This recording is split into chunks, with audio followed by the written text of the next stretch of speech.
Welcome back, my Duelist friends. Casual Duelists yet again today. Double feature here Saturday.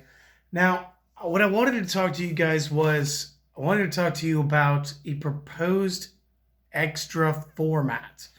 So what do I mean by this? I mean, me and one of the viewers, we were getting to talking in the comments section and about they just don't enjoy playing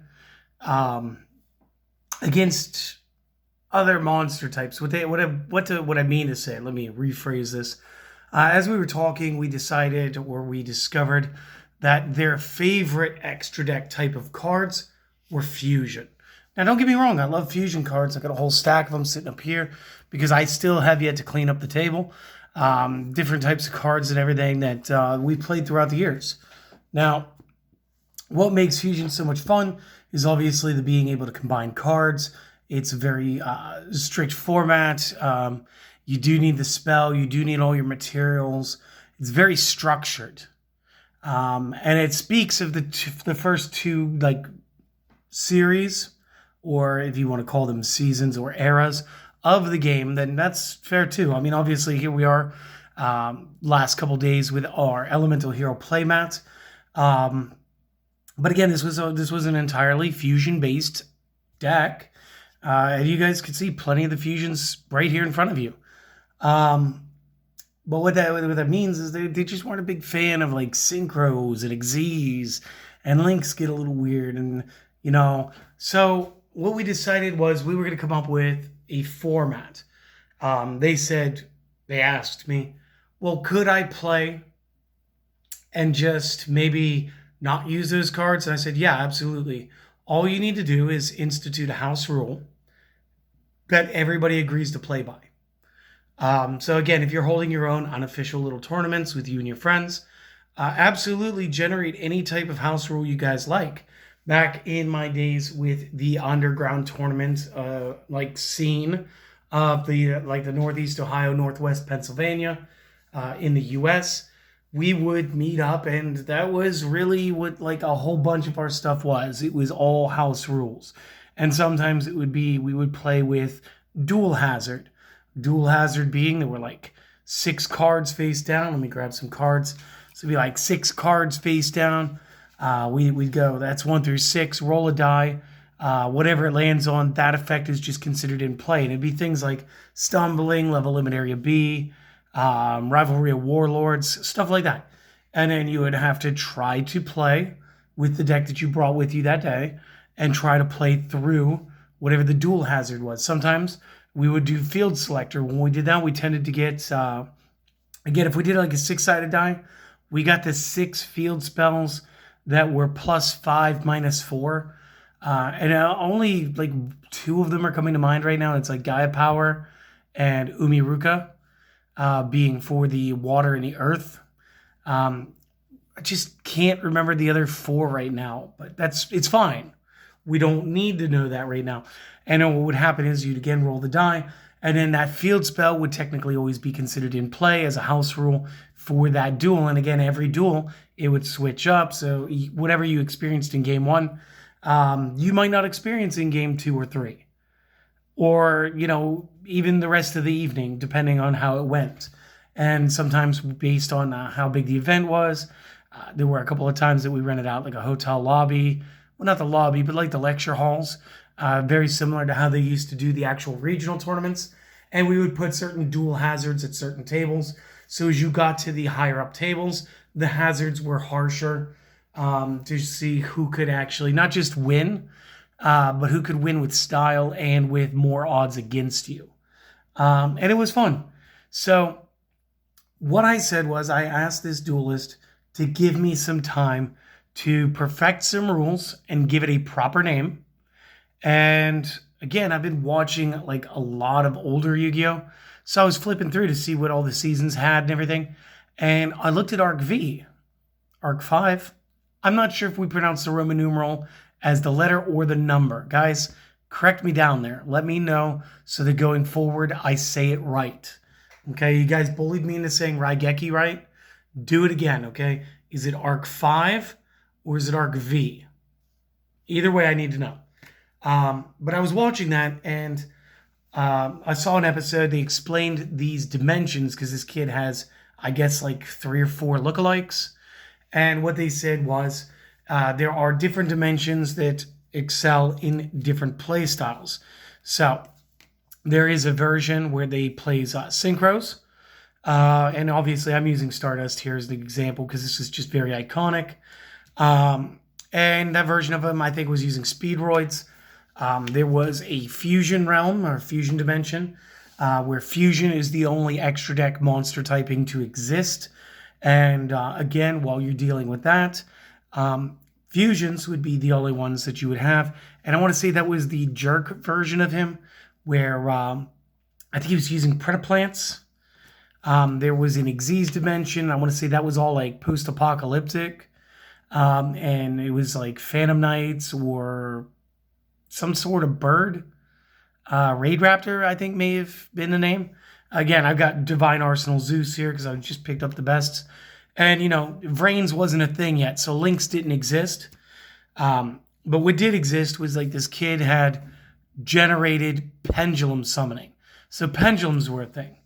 So what I wanted to do was I wanted to generate a playstyle that we could all try that utilizes each one of these and has its own new set of rules. So what I came up with was, I got my notes here, dimension dueling, or dual dimension.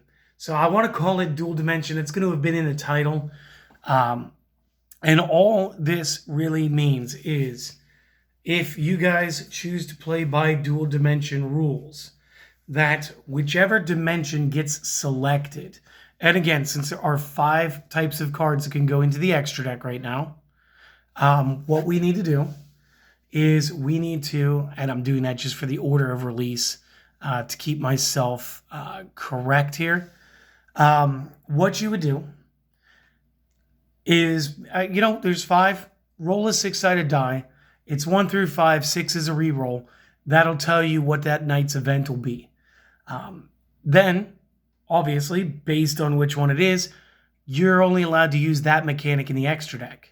So again, it might be a roll as a 1, and it might just be fusions. And again, certain decks will feel a little bit of harm for this.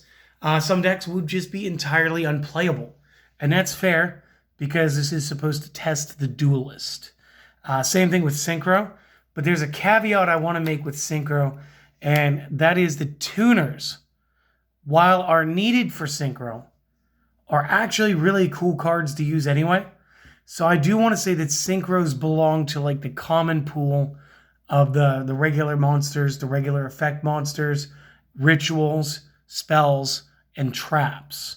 So again, I don't want to break this down into like certain traps can't be used. Like if we say fusion, you can't have infinite impermanence. That's too new. No, you can. You just can only fuse.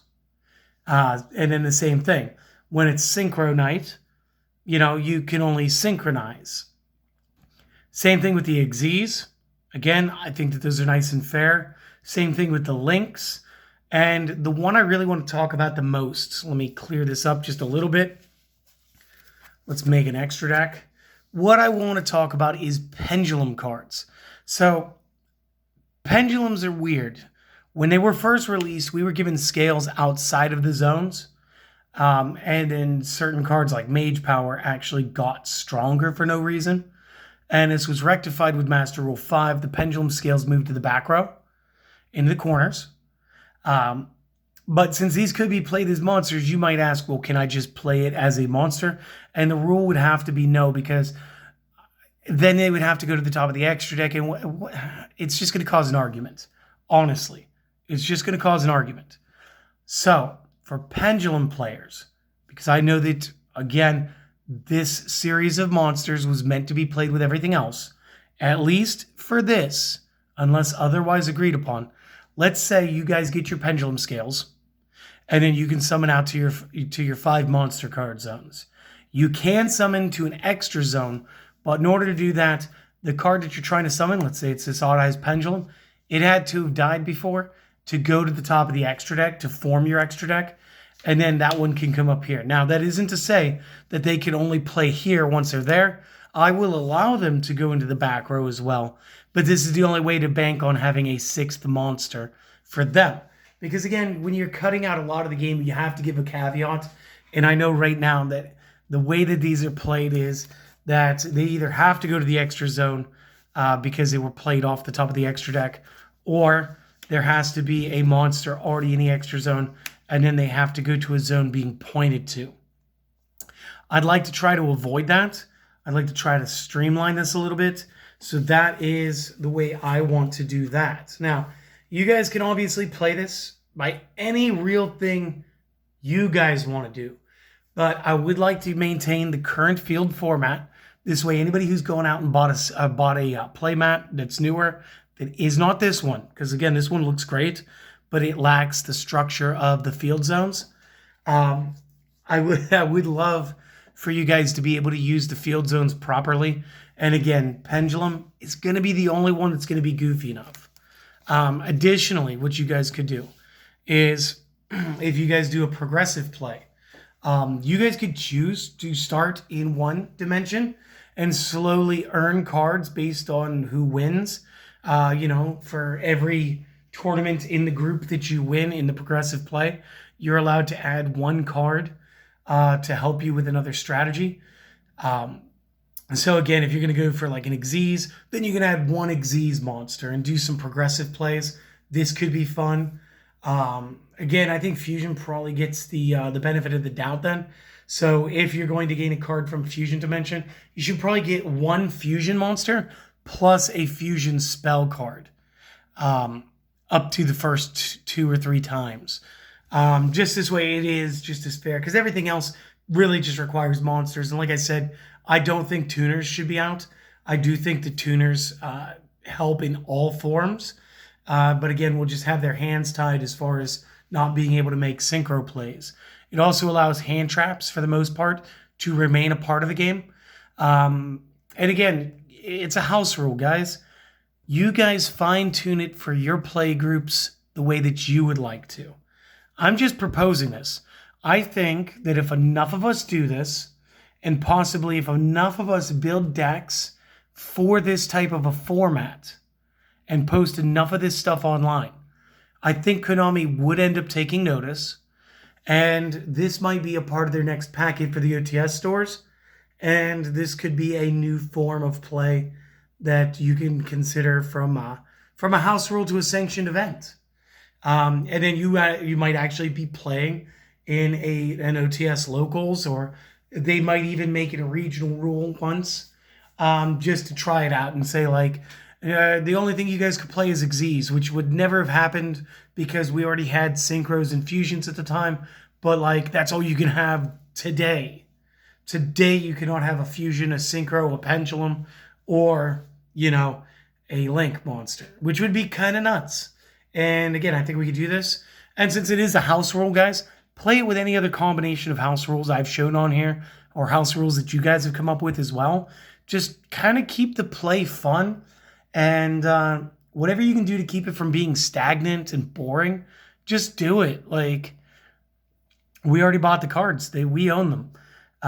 If we get enough people going here, maybe we can get this going on Dueling Book.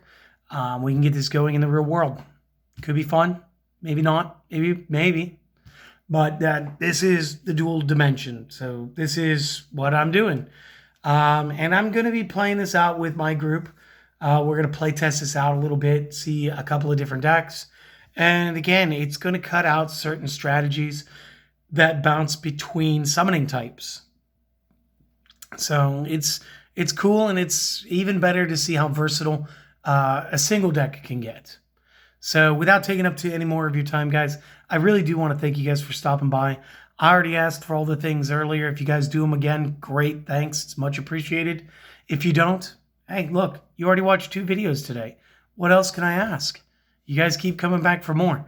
What I do want to ask you guys to do is to go out there, have yourselves a great day. Try. Do all of the things that you enjoy, and just enjoy this weekend, all right? That's it. That's all. You guys have a good one. Get out of here. Go have some fun. I'm out. I'll see you guys next time.